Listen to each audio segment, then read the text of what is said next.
Saya baru saja menjalani pelantikan sebagai Kepala Kantor Komunikasi Kepresidenan. Dan pertama-tama saya ingin menyampaikan terima kasih banyak atas kepercayaan dari Bapak Presiden yang memberikan amanah kepada saya untuk menduduki posisi ini. Ini adalah sebuah lembaga baru, kantor baru di kantor kepresidenan yang bertugas untuk memberikan dukungan kepada Presiden soal-soal komunikasi ya, terutama yang berkaitan dengan kebijakan strategis Presiden dan program-program prioritas Presiden ya. Jadi ini mungkin akan ada beberapa ada beberapa tugas dan fungsi yang memang terkait dengan komunikasi, tapi fokusnya sama kebijakan strategis dan program prioritas Presiden. Mungkin akan ada fungsi dari Deputi 4 KSP yang kemudian dipindahkan ke kantor ini ya. Nanti kantor ini juga akan ada fungsi koordinasi dengan kementerian dan lembaga terkait yang tadi lagi, terkait dengan kebijakan strategis dan program prioritas Presiden. Dan karena ini lembaga baru, mungkin dalam waktu dekat kita akan segera merampungkan susunan organisasinya ya. Kemudian tentu saja kita harus cari kantor juga di sini. Kita harus cari tempat juga buat ngantor di sini. Kemudian menyiapkan tim pendukung, tim support agar kantor ini bisa segera efektif berjalan. Mungkin itu ya. Ya.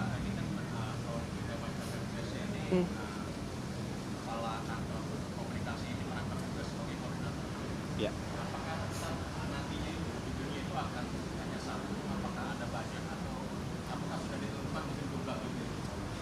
Kalau kita baca perpresnya, memang kepala kantor ini akan berperan sebagai koordinator juru bicara Presiden.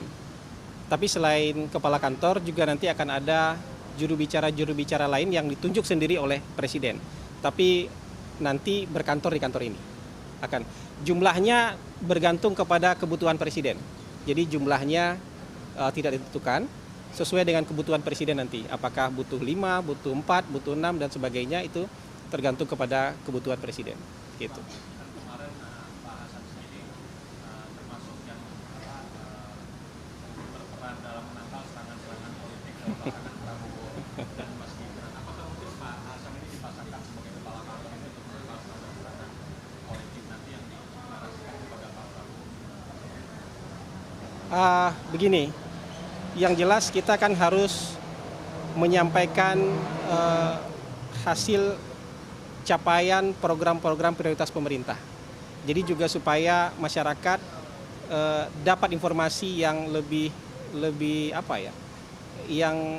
jelas dan lebih terang soal apa saja yang dilakukan pemerintah ya, seterang-terangnya. Ini bukan soal menangkal, tapi kemudian kita kan harus memberikan pengertian kepada masyarakat kalau misalnya ada informasi yang sifatnya disinformatif.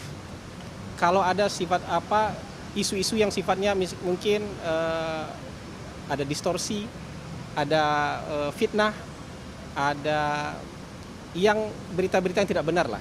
Jadi mungkin bukan bahasa menangkal, tapi menyampaikan sesuatu agar masyarakat kemudian bisa memahami apa yang sebenarnya, ya, yang sedang dikerjakan, apa yang sudah dicapai, kira-kira begitu.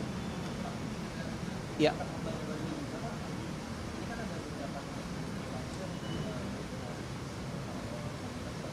Ya. Tugas dan fungsi dari Deputi 4 aja yang pindah ke kantor ini, tugas dan fungsi Deputi 4 aja. Sementara yang lainnya saya rasa tetap akan ada di lembaga lama. Ya.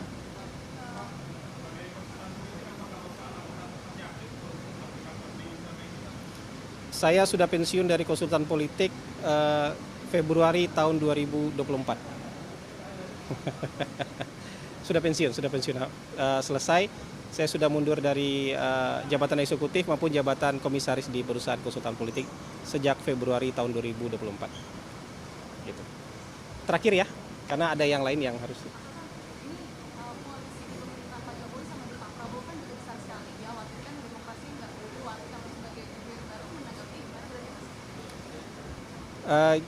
Menurut saya demokrasi ini nanti ya, demokrasi ini akan berjalan dengan baik sesuai dengan cara-cara dan kultur yang berkembang di Indonesia, ya.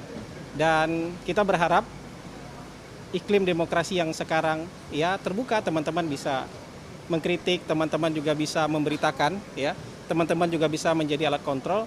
Menurut saya nanti akan dipertahankan untuk selanjutnya karena ini jalan yang sudah dipilih kan.